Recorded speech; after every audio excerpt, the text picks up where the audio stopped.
Сәлем досым, егер сен бүгін Хабиб пен Конордың жекпе-жегін қарасаң, мен білем сен қандай эмоцияда болдың. Я, әрине. Бірақ жекпе-жек біткеннен соң Инстаграмда маған осындай пост көрінді. Қалай көрінді? Бірақ жекпе-жек біткеннен соң мен Инстаграмда осындай пост көріп қалдым. Егер сіз оқып үлгермесеңіздер, мен айтып кетейін. Хабибтің ерсіз қылықтары үшін, жекпе-жек біткеннен кейін төбелес шығарған үшін, UFC бастықтары оған белбеуді бермейміз деп шешті. Әрине өкінішті, себебі Хабиб Конордың сазайын берді.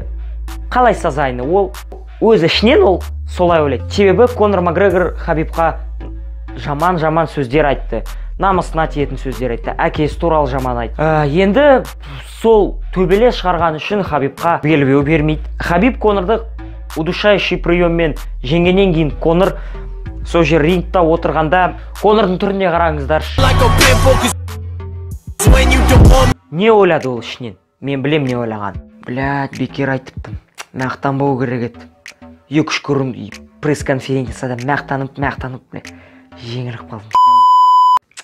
Басор, елдің көзіне қарай. Мен UFC, бокс, спорт туралы осындай историческая херня болып атқанда, сондай нәрсені мен айтқанды жақсы көрмеймін. Өйткені қазір бүкіл блогерлар сол туралы ғана айтатын болады. А я не хочу быть как они, зачем? Менде лайфхак бар. Егер сіз...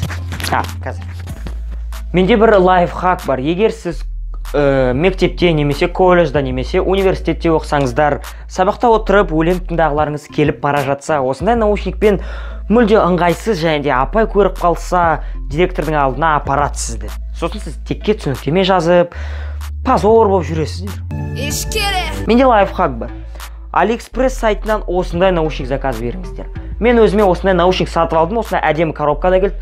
Оның алдында мен осындай наушникқа заказ бергенде, оны маған салафанға орап бере салды. Осы сатушы маған осындай коробкамен әдемілеп, сынбайтындай қылып жеткізді. Бұл наушник оң жақ құлаққа ғана тағылады. Міне былай.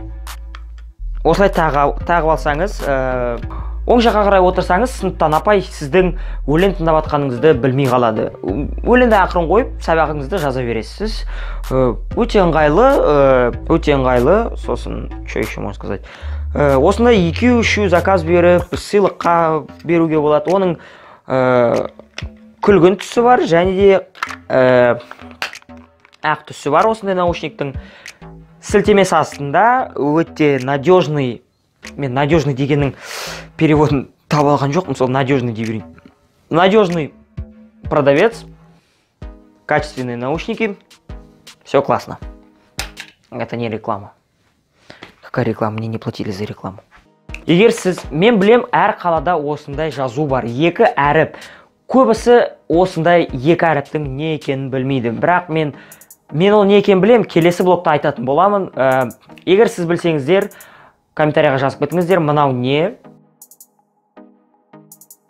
Біле берсеңіздер, осындай 2 әріп адам өмірін құтқаруға көмектеседі.